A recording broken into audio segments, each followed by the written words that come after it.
জায়গার ভিতরে কারোর কোনো ছবি থাকবে না, শুধু ওসমান হাদির ছবি থাকবে। আমার সরকারের কাছে এটা অনুরোধ, খালদার পোলার ছবিটি সরাইয়া এনে জানি ওসমান হাদির ছবিটি লাগাই দেওয়া হয়।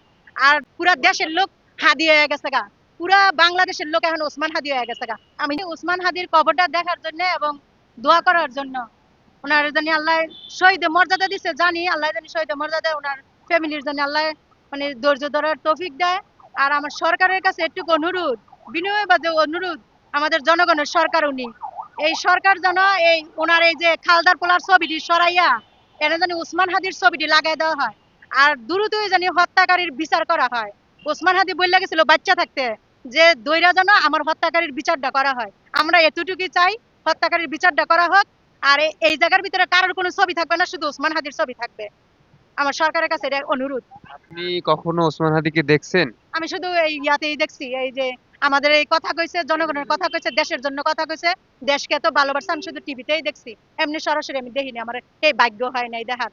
হ্যাঁ, ইনশাল্লাহ পারতেন, হ্যাঁ ইনশাল্লাহ পারতেন। আমার মনে হয় এখনো পারবে, পুরা দেশের লোক কাঁদতাছে এর জন্য, পুরা দেশের লোক হাদি হয়ে গেছে গা, পুরা বাংলাদেশের লোক এখন ওসমান হাদি হয়ে গেছে গা। আমি